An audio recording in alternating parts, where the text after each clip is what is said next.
Let's start a K-pop YouTube channel, shall we? So I've actually debated for quite a while on whether or not I wanted to make a K-pop YouTube channel. And recently I've enjoyed making videos for my friends in terms of showing off my hauls and my collections.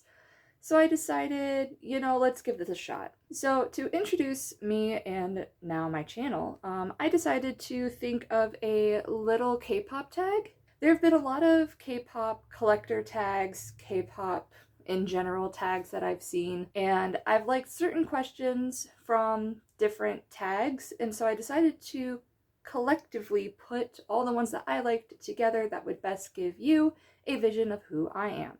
Now, no, you will not be just staring at a photo card of Yeosang the entire time. I'm going to include a lot of B-roll in this to show off also part of my collection, as I do have a photo card collection video already made. I do not have an album collection video made, so I decided to kind of also throw in different photo cards and different albums of different groups that I'm going to be talking about.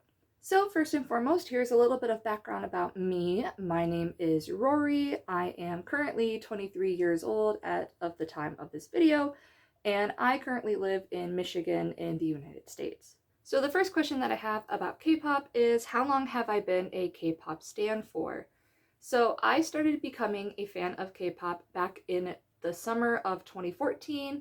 I had just finished my first year of high school, and I had a friend who introduced me to a bunch of the groups that they liked. So I ended up taking a break from K-pop. I had taken a break starting in the summer of 2017. I had graduated high school and I was going into college, and I wanted to focus on college because I didn't really know what I wanted to do. And by the time early 2020 came around, I was solidified in my degree. I had signed all of my majors and my minor. So I felt like I could get back into K-pop, and then the pandemic hit.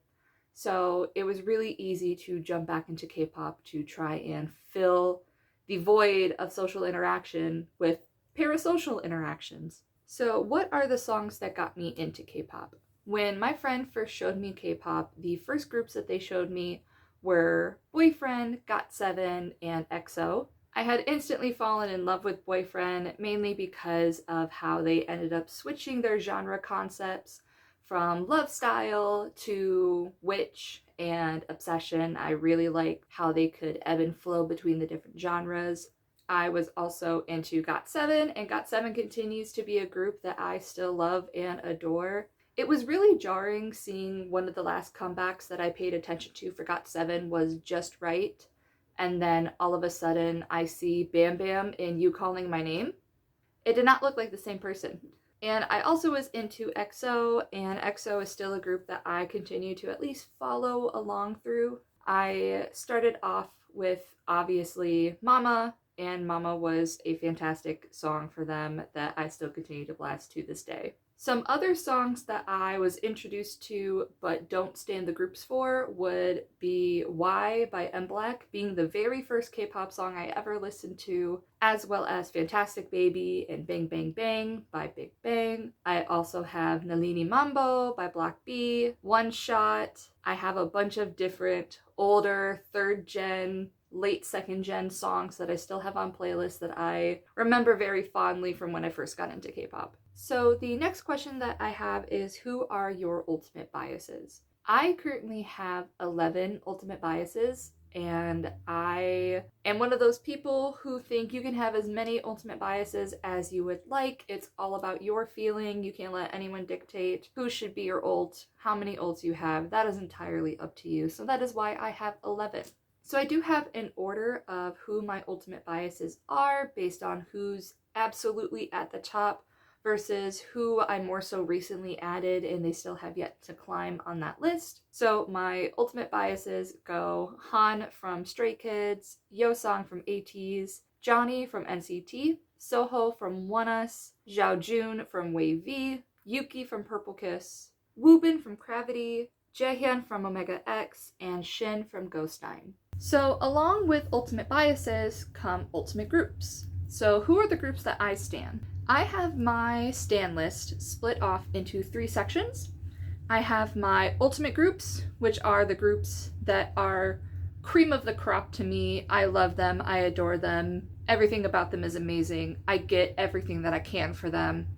I have my semi-ultimate groups, which are groups that I still love and adore, but they're not as high on a priority in terms of buying stuff for them, but I still love their music. And then I have groups that I just consider myself a stan of. So these are groups I don't dedicate all of my time into.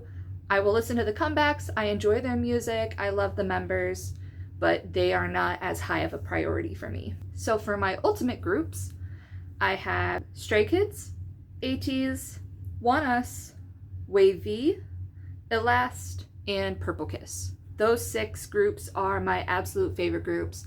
I will do anything and everything for them. Next are my semi-ultimate groups, and that includes Gravity, Ghost 9, Extraordinary Heroes, Only One Of, Omega X, NCT 127, NCT Dream, NCT U, Zykers, and Billy. And lastly, the groups that I consider myself a stan of are Kingdom, P1 Harmony, OneWe, Tempest, The Rose, Pixie, GOT7, Everglow, Monsta X, VIX, EXO, Twice, and IVE. Next question is, how long have I been collecting for? I did not collect when I first got into K-pop in 2014. I started collecting in January of 2020, and the first album that I got was one of the versions of Levanter. I had bought Levanter because I had just gotten into Stray Kids and they had become one of my ults very quickly, so I bought one of the albums. I did not realize that when you buy an album that there were multiple versions, so I thought it was just going to be the one version, and I was very wrong. Very, very wrong. So the next question is, how many groups do I collect? Now, I have many active collections, and I also have a couple non-active collections of groups that I used to collect but don't collect anymore. So I am going to give a count of how many active groups I collect and also how many groups I don't collect anymore but still have.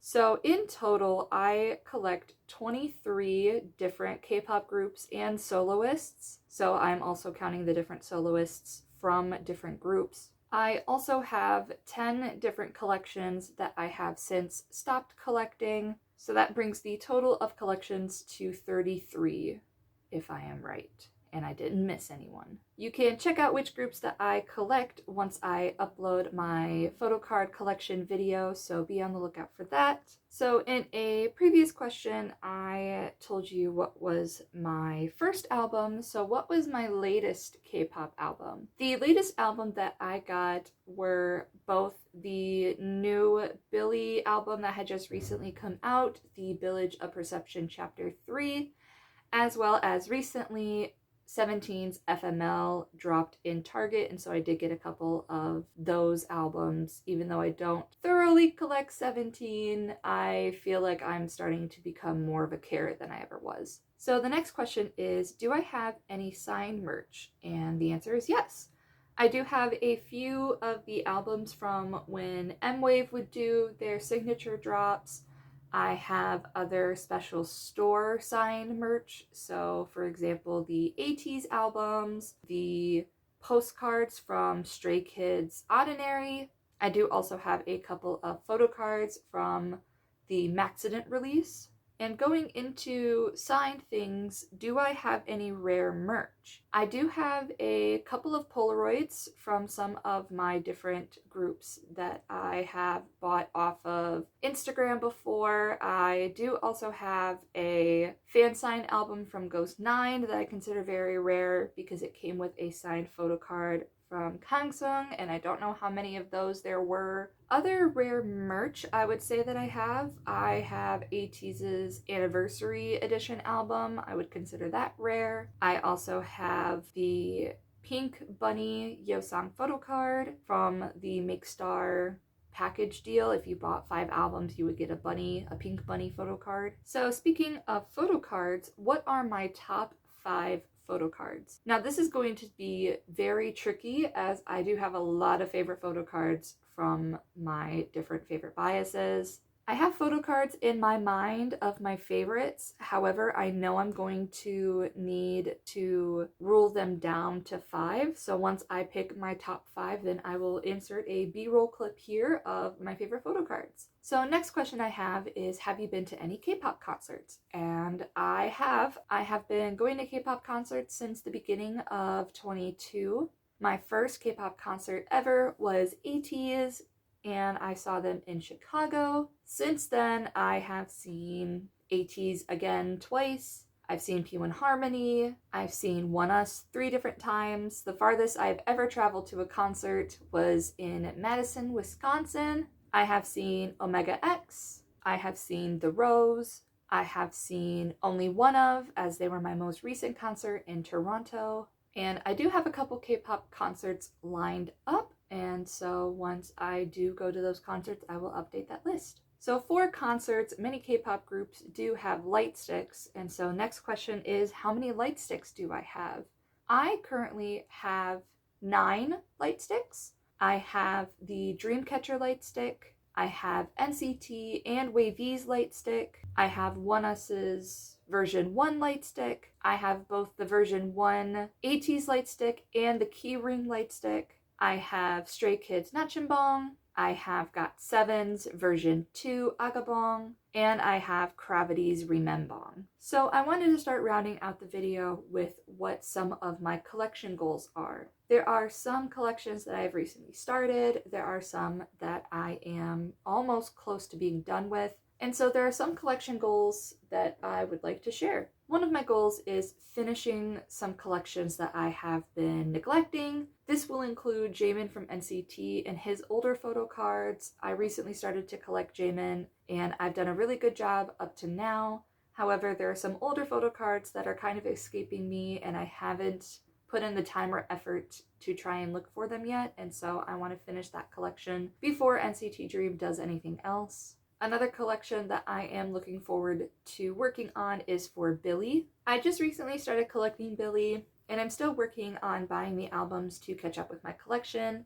However, I collect 3 members, and so I need to work on buying the rest of the photo cards that I need to finish out some of the members. Now, for some album-specific collection goals that I want to do, I want to be able to complete Boyfriend's album collection. There is only one album that I am missing, and it is one of their older ones. It's I'll Be There. I will have to scour the internet, probably eBay, probably Mercari Japan, just to try and find it. However, that is one thing that I am looking forward to doing, and I will feel very complete when I do. Now, this is not really a collection goal, but still an album goal, is I have a lot of albums that I need to get rid of. There are many duplicate albums that I have that I just needed the photo cards for, and so I want to get rid of them in some way, shape, or form, whether that is selling them or using them to make photo card collages for binder inserts and try and sell those off or gift them to people, just that way I can at least downsize the amount of duplicate albums that I have and they still be put to good use. And lastly, one big collection goal that I want to accomplish is to stop feeling the pressure that I have in needing to buy albums right away. As I have said, I do collect many K-pop groups, and so trying to get albums as soon as they release can be very stressful on me, and I don't want collecting to be a stressful time for me, so I want to be able to get the albums that I am highly anticipating immediately. I want to get better at choosing which comebacks I want to get immediately and which comebacks I'm okay waiting a few weeks until I get my next paycheck. And lastly, what are my socials? So I use Twitter and Instagram. I will put my handles somewhere on the screen for you to be able to look at them. Feel free to follow me. I will be posting pretty regularly on Twitter, as I usually do. Same thing for Instagram. My collection Instagram is kind of slow, but my trading Instagram is usually pretty regularly updated. So thank you again for watching this video. Thank you for coming to my channel. Thank you for showing interest. I highly appreciate it. And hopefully we can go through the collections and the experiences and comebacks all together. Okay, so end of the video clip. I was taking video as B-roll and I was showing off my favorite photo cards when all of a sudden my holder for my phone case decided to break. So this is a great start to the first video.